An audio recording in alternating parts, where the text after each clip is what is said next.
Okay guys, today we're going to go through the build process for the new PP receiver that's on the ExpressLRS repo. It's been designed to be only 10mm by 10mm in size and for a SMD or a chip antenna. When you order them, they'll come prefabbed like so. They have this frame around them. Minimum size for PCB assembly at JLC is 20mm by 20mm, but it's also a nice frame, makes it easy to handle when you're doing this work. This is how it will come. So one side will be blank, and this is what we're going to build today. This side is made by JLC, and when they arrive like this, the first thing you want to do is just flash it. So on here I have my ST link pads. They're going to be in a slightly different place on the version on the repository.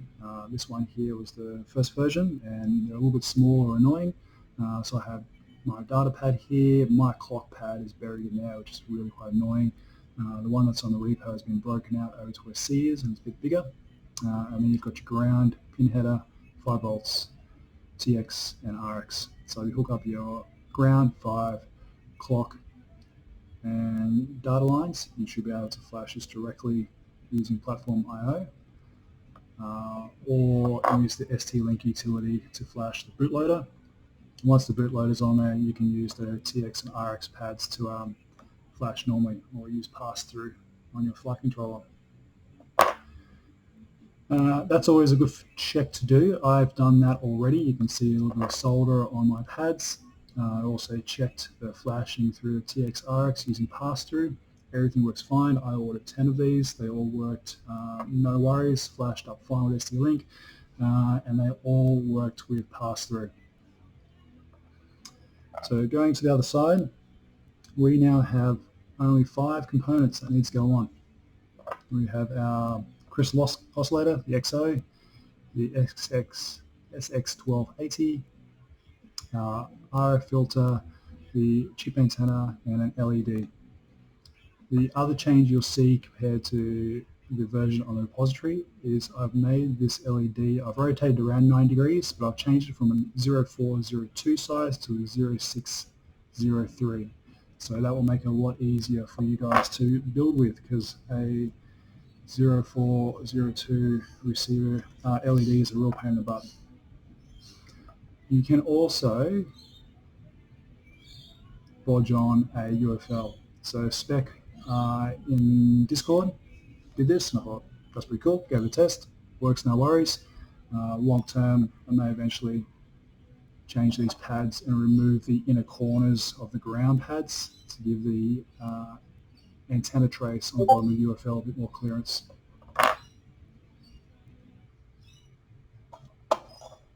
Just turn the sound off here. Okay. When you order it, it's also really convenient to order a stencil.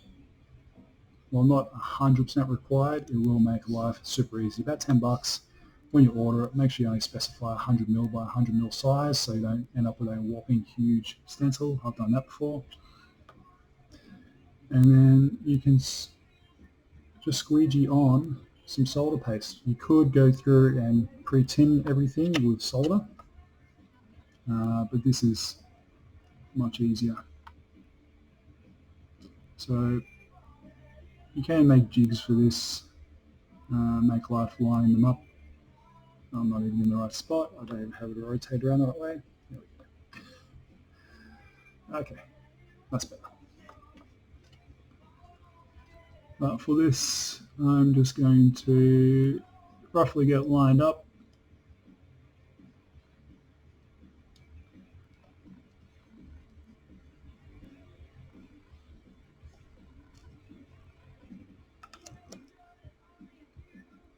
Yeah, close enough.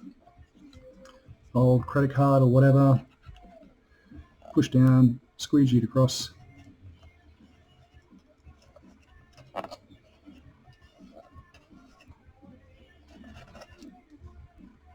If it doesn't work the first time, you can always remove it from the PCB and do it again.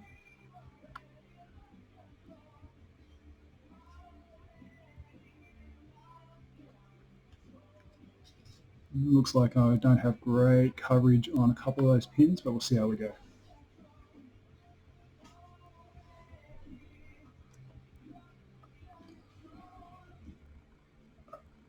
I'm going to use a little PCB clamp here, make life easier. I'm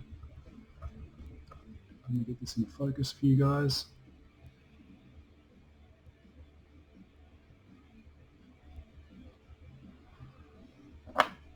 Okay. So the order I'm putting them on here, I'm right-handed, so I'm working left to right. I'm going to put my XO on.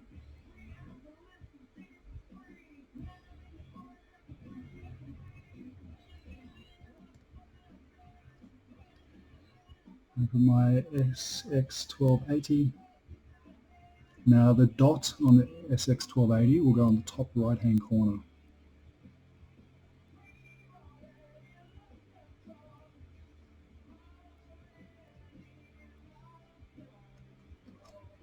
My RF filter.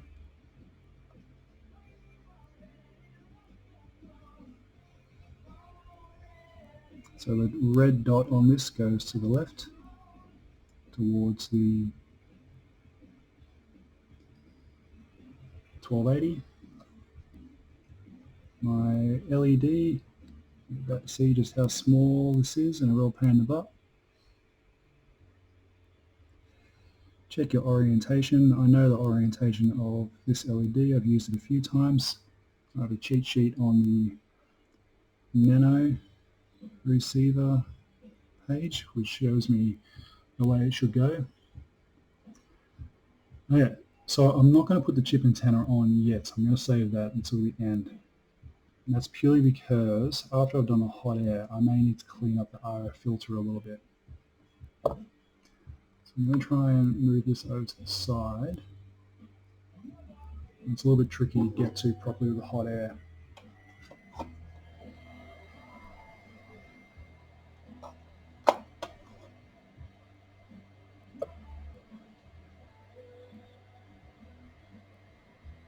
I have my hot air gun currently set to 150 degrees. I'm just going to warm it up. I'll sneak up on the temperature.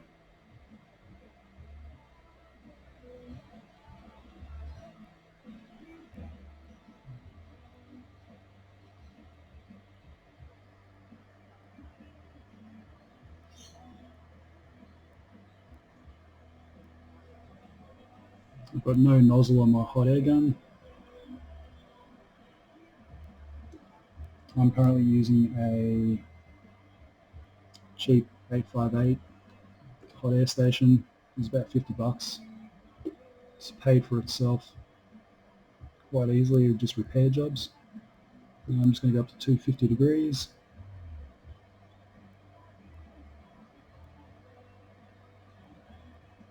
Airflow is on number 4.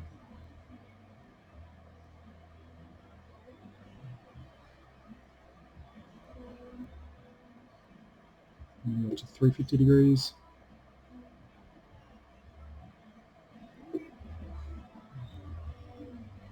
You'll start to see some action soon.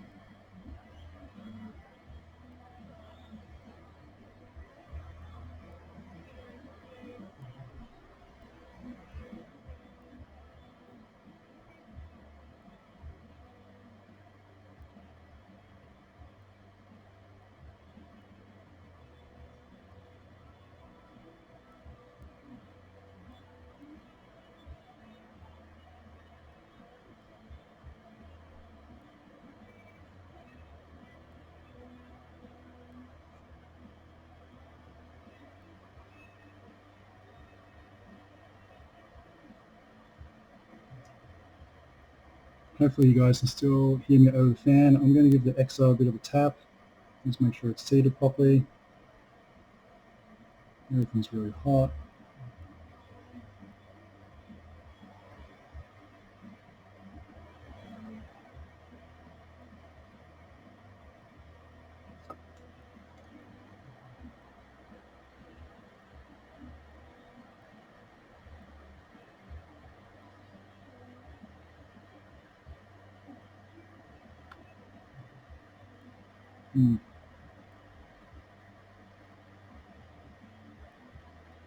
That's better.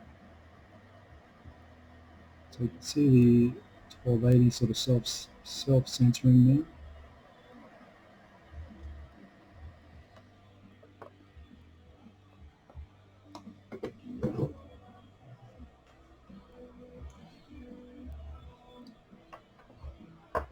So I'll give that a sec to cool down. But you can see it's not perfect straight away. That's okay, it's to be expected. Happens all the time. Well, happens all the time for me. I have a soldering iron with a fine tip.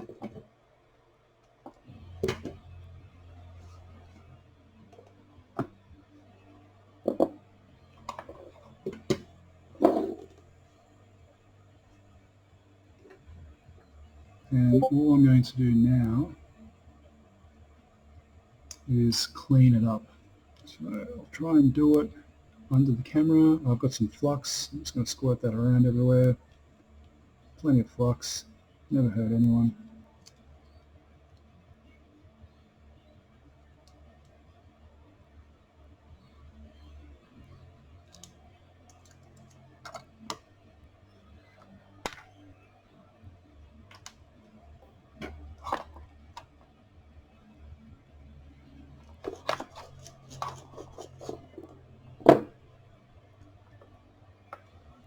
And now I'm just going to run it along my exit, run it along the 1280.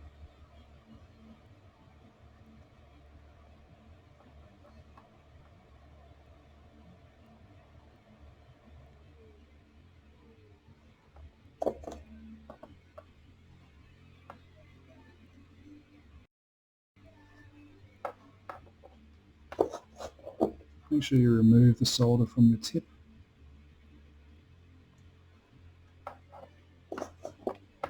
Oh man, I might just touch up a few other bits, touch up my LED.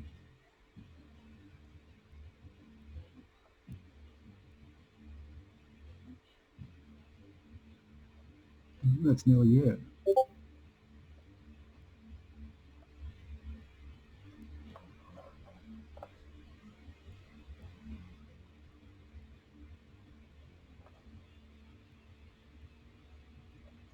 So you can see I didn't put the antenna on because I was worried if I needed to clean up this upper side of the filter, it'd be very difficult to get a tip in there.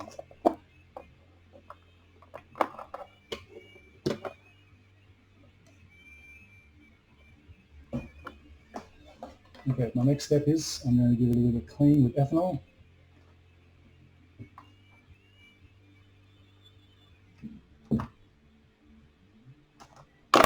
Just need to find a cotton tip.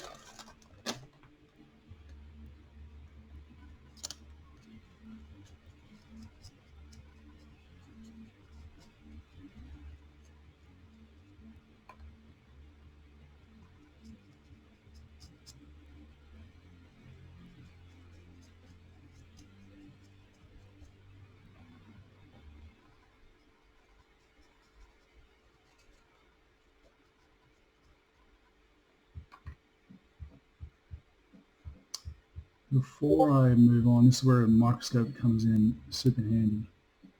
I'm going to check my connections. You can do this with just an ordinary magnifying glass, and I did that for ages before I got a scope. This does help a lot though. So you can see we're good there. XO looks okay, it's not making contact, so the upper right pad of the XO shouldn't be in contact with the ground pad behind it. Bottom of the XO looks okay. Some good fillets there. Good fillets here. They're not perfectly aligned, but we're doing okay.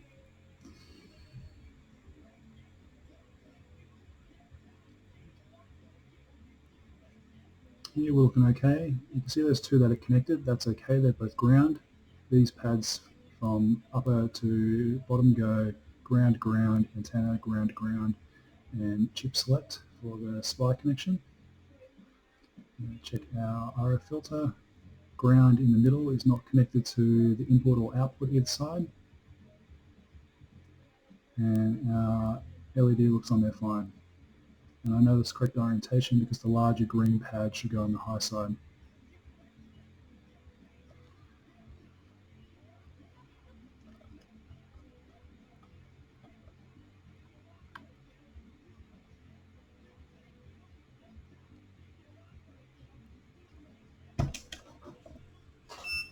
Next step, I'm just going to grab my multimeter, go through and check a few things. This is my ground pad here, should have a connection here, top of the XO.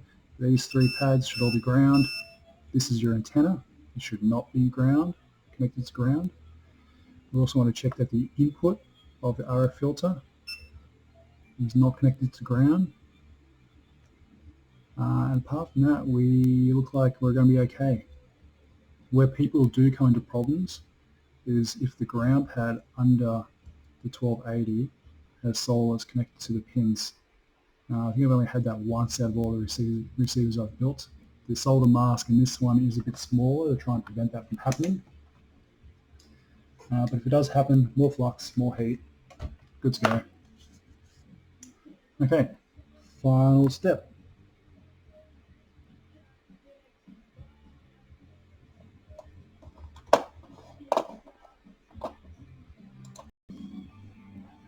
Okay, I'm back. I had a little cutscene then. I was trying to be organised and had all the components out ready to go, including the antenna. When I went to grab it before, it was gone. So a minute crawling around the floor and I found it. Okay, your antenna. This is what we're going to chuck on now. So little guy here, and it has a number of pads in the bottom, 4 pads. One of the pads will go up like so, and then the trace will curl around to make the antenna. So this is the pad with the upright, which needs to go on your lower right, and this upright section should be on the right hand side. So it's pretty much, if I just tilt this up, if I can just tilt it up, that's how it should go.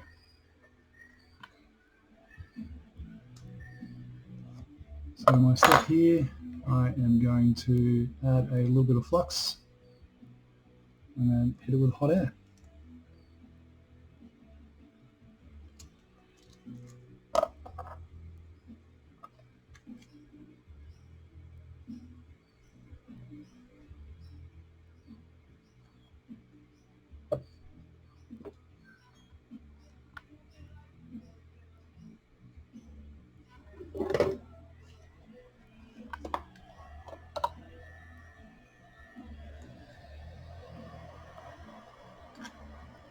I'm actually going to pull it out from the microscope for a sec so I can hit this directly from the top.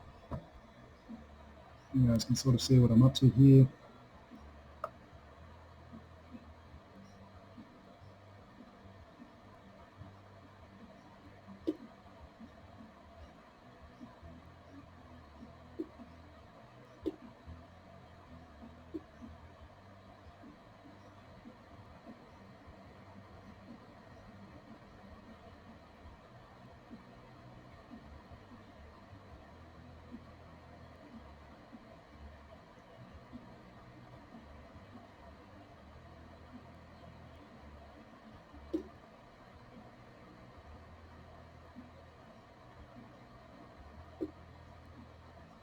So just worked my way up to 350 degrees. Everything's becoming liquid. Give the antenna a little shove, it will self-center.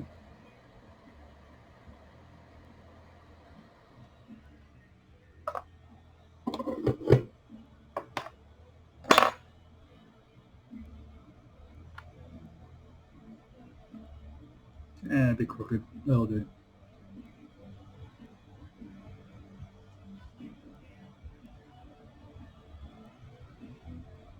I'll give that a moment just to cool down and hit it with some more alcohol.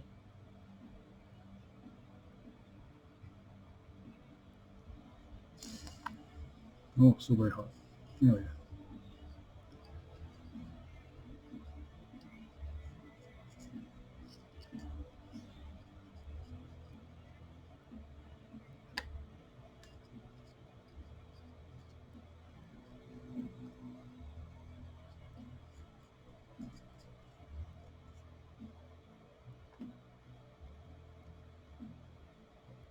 Okay, that's it.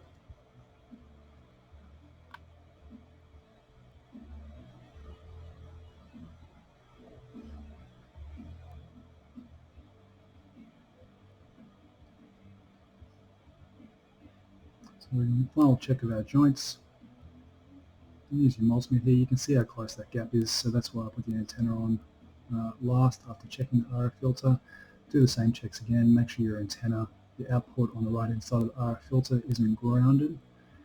Same with the input.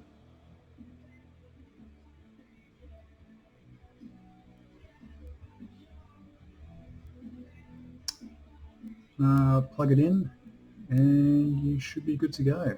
Pretty much the only issue you may have with connections underneath the 1280, but more flux, more heat, and away you go. Let us know how you go.